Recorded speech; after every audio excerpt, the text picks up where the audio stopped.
We are talking about yet another example of humanity's capacity to dive into moral voids and into abysses of inhumanity. Just when we thought we had done our worst, we surprise ourselves with a capacity to do even worse. The emphasis here must be on the word we. It is very natural. I'm not going to take partisan sides here. It's very natural when we have vicious conflicts like the one in Israel-Palestine, for us to have a natural tendency to take sides. But the scale, the breadth, and the long-lasting nature of this tragedy has been going on for decades, should concentrate our minds, and we should start talking about our collective responsibility for what is going on. Now, some of you may have heard that recently, when I was in Berlin with some of you, in an interview, I refused to condemn Hamas. And as you can imagine, quite naturally, that stirred up just a torrent of criticism, of abuse.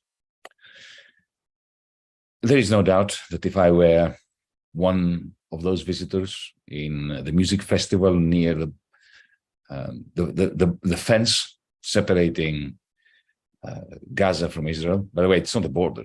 Let's not make this mistake. It's not a border. It is a fence. It's not an international border. And the people who've been living on the other side, the Palestinians, were not always living there. They were living on this side until they were expelled from their homes to be living in that patch of land called Gaza. I close the parenthesis here. Nevertheless, if we were, some of us, in one of those music festivals, one of which was dedicated to peace, and the Gaza militants arrived, I have no doubt they would have gunned me down. There's no doubt that they would have even maybe taken me hostage. Those scenes are atrocious. There can be no justification, and there can be no, absolutely no way of presenting it as justified. But I am not going to condemn the Hamas assault on Israel. Those who want me and you and others to condemn Hamas killing spree are insisting that we, for whom every loss of a human being, every severed limb, every blinded eye, every broken finger is a tragedy for which we consider even ourselves to be responsible. They want us effectively to take the side of the state of Israel. That I shall never do, speaking for myself. And who exactly are they who are demanding of us to condemn Hamas? Let's be clear. These are the same people who look the other way when Israeli army soldiers kill unarmed journalists. They kill nurses, doctors, children. They're the people who remember international law, remember the United Nations and its charter. They remember the Geneva Convention on war crimes only when the victims are Israeli. Somehow it escapes their mind. All these things, UN Charter, international law, Geneva Convention, escapes from their mind when it's Palestinians. The people who are actually insisting that we shouldn't condemn Hamas are the very people who are outraged that women and children are victims and hostages. Well, I am outraged. But are they outraged that for years, women and children are kept in Israeli prisons? Where was their outrage about them? They're the same people who support, and maybe if they're pressed, they will not say that they support it, but at least they tolerate They tolerate the ritual humiliation to which West Bank Palestinians are treated every day, every night of their lives by an apartheid regime, much, much worse than anything that the Boers introduced in South Africa. And that is not something I say as a supporter of Palestine. This is admitted to by Tamir Pardo. Tamir Pardo is Mossad's former director. By Abraham Berg, a former speaker of the Israeli parliament. By Benny Morris, a renowned Israeli historian, and more than 2,000 Israeli public figures, some of them of US citizenship, who signed a public statement declaring that Palestinians live under a regime of apartheid. The people who are insisting that we should condemn Hamas are the ones who turn a blind eye every single time murderous settlers rampage in Palestinian occupied territories, killing Palestinians at will. They are the same people who whistle in the wind while Israel's authorities illegally evict Palestinians from their East Jerusalem neighborhoods. Now, these people have lived there for generations. They throw them out, evict them, and they hand over their homes to people who just arrived for the first time in Israel on the basis of the right of the return for Jews, but not Palestinians. They're the same people who accept uncritically, just now, Israel's declaration of war against Gaza, which, by the way, is not a state. They were never allowed to have a state. So it's a declaration of war not against a state, but against an occupied people whom the same army has been terrorizing and starving for decades. The same state which, when they announced that they will condemn 1 million children, because that's how many kids there are in Gaza, to life without electricity, without food, without water, constantly being bombarded.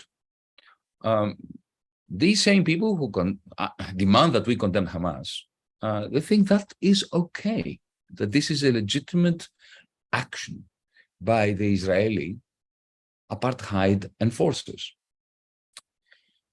Yes, comrades, friends, ladies and gentlemen who might be watching this, these same people who demand of us to condemn Hamas demand that the Gazan Palestinians lay down their arms and that they return quietly back into the world's largest open-air prison.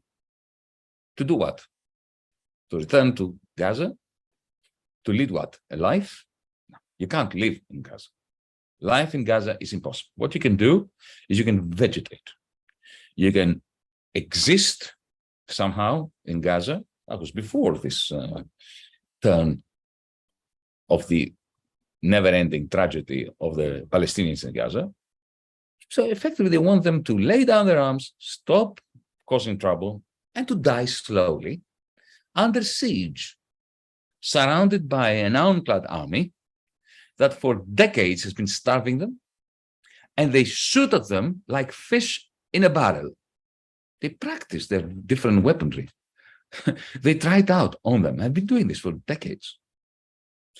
No, we shall not be condemning Hamas, even though we consider what they've done to be atrocious. Even though I have no doubt that if I were in Gaza, I would probably be on the hit list as an atheist, as a feminist, as an opponent of fundamentalism, as a great supporter of the Jewish people's long struggle against anti-Semitism.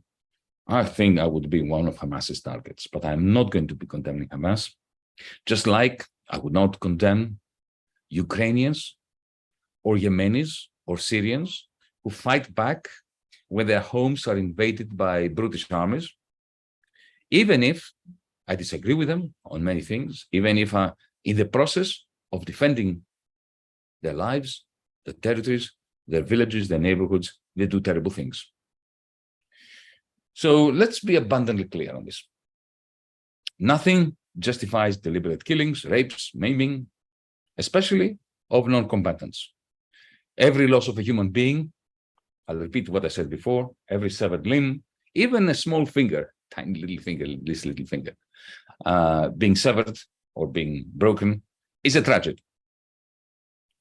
And in this case, we, Europeans and Americans, who have been watching our respective governments support Israel's construction of the circumstances that inexorably lead to these crimes, and above all else, the grand crime of apartheid, we must consider ourselves. I consider myself to be responsible. I've done everything I could to support the Palestinian cause for decades. I've clearly not done enough. So let's be properly responsible, shall we? Let's embrace our responsibility to the Jews, to the Bedouins, to the Palestinians, to the Christians, the Muslims who live on that land. But what does that mean? What does it mean today, especially at this juncture, to take our responsibility seriously? Does it mean parroting yet another condemnation of Hamas, like that of our governments here in Europe, who did not even slap the wrist of the hand that has been strangling the Palestinian nation, thus bringing it to the brink of despair? Some say to me, but Yanis, with guns and with bombs, there will be no solution. Remember Yasser Arafat, who laid down his guns? Remember the PLO authorities that signed the Oslo treaties, hoping for a peace process? How did Israel treat them? Well, we know how they treated Arafat. We know how they humiliated Fatah, the Palestinian Authority. We know that, some of us have long memories, effectively they created Hamas, the Israeli state, when in the early 1970s. Read Ilan Pappé's fantastic book on this, on how Hamas in Gaza was, to a very large extent, sponsored by an Israeli state trying to create an antagonist to the PLO and to Yasser Arafat in particular, personally. So let's not have any of this. The Israeli apartheid state is determined to crush those who lay down their arms, and it is determined to crush those who do not lay down their arms. The apartheid state of Israel is all about fencing off, caging the Palestinians until either they die a slow death or they migrate. It's pure ethnic cleansing, occupation, apartheid. I close the bracket, the parenthesis. And I finish by reminding those who do not know that DiEM25, well, we've tried to respond to the question, what does it mean to be properly responsible in face of this tragedy? By means of a declaration.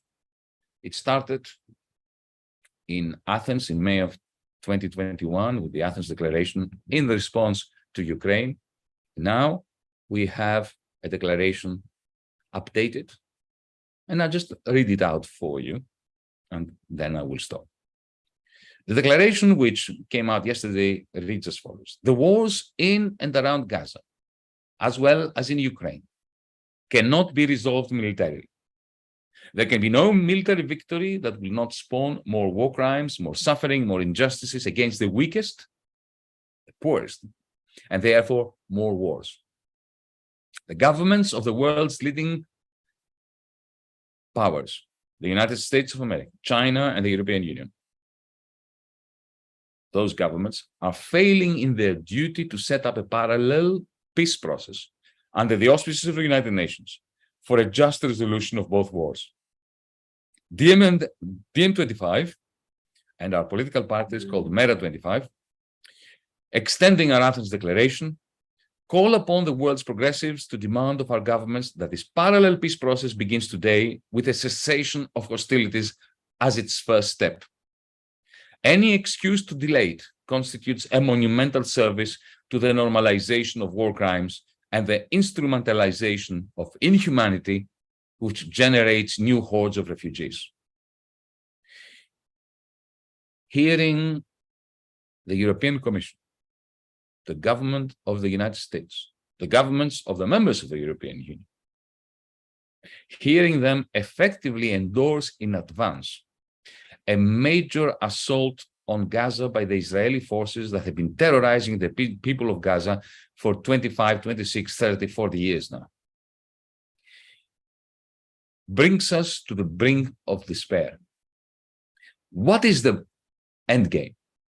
If their end game is to exterminate the people of Palestine, there is a logic to it, a cruel final solution logic. But if the end game is to end apartheid, that cannot happen by projecting the flag of Israel on the buildings of our governments. Over the last few days, those of us who've been engaged in the media, who've called out journalists, who demand of us that we condemn Hamas in order effectively, and they don't care so much about the condemnation of the Hamas. By demanding the condemnation of Hamas, they want us to take the side of Israel, for us to wear an Israeli flag and essentially to condone in advance the flattening of Gaza, as Judith said, the turning of Gaza into a parking lot, hoping that the problem will go away if only that final solution is implemented. By saying no to that, we are already doing our bit. DiEM25 comprises tens of thousands of people, not enough, but that's who we are. And tens of thousands of no to this legitimization is a bulwark against the demolishing of Gaza and of thinking of the demolition of Gaza as a solution, a resolution, an end game. I was reminded this morning, I don't know why, my mind went to the bombing of Yugoslavia, to 1999, because there was a similar pressure on me personally by members of the journalist press corps to condemn Serbia, to take sides again. Back then, I thought something which now is again pertinent, that this ritual condemnation of one side has the purpose of effectively making us white Europeans feel superior to the barbarians who are being bombed. That has always been the case. You find, or they find, our powers that be, find some crime committed, maybe a heinous crime, by a black person, a Muslim, a colonial subject, in order to call for a condemnation that will do what? It will greenwash or wash out or cleanse colonialism. It will cleanse apartheid. It would cleanse the idea that Yugoslavia had to be broken up. Back then, I was astonished by the manner in which, the West, the Western press, the Western mindset, the Western imperialist doctrine constantly tries to segregate victims between fashionable victims and unfashionable victims. It's not so much racist. Because, for instance, today, if you're a Muslim Uyghur in China and you're being ruthlessly oppressed by the Chinese Communist Party, you are fashionable. You're a fashionable victim. But if you're Muslim in Kashmir, in Indian-controlled Kashmir, under the Modi regime, you're not a fashionable victim. Nobody talks about you. Nobody cares about you. They will only talk about you if you take up arms against your oppressors. So it's not even anti-Muslim. It's not even racist. It is an instrumentalized segregation of victims into fashionable and unfashionable victims. And the only way you can be thought of today as an innocent victim is if you somehow are categorized and made to belong to some kind of fashionable victim group.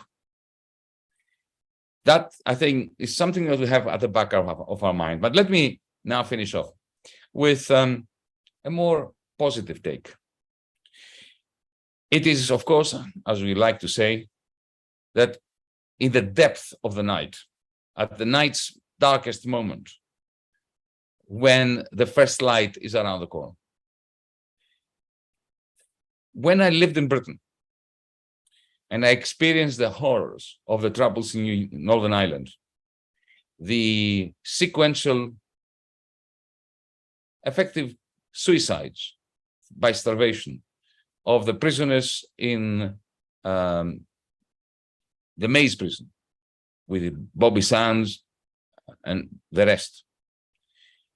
I never imagined there would be peace in Northern Ireland in my lifetime. The hatred between the nationalist community and the unionist community was so strong. I remember that guy, Ian Paisley, the leader of the Democratic Unionist Party, his fiery, very articulate speeches full of racism against the Catholic nationalist community. And I remember the rage of the IRA, Sinn Féin, against the Protestants. You know, it never occurred to me that there would be something like the Good Friday Agreement. It is precisely because here we have two peoples. We have Israeli Jews and Palestinian Arabs. I can think of no other people, perhaps the Kurds, who have been so hard done by history over the last 150 to 100 years.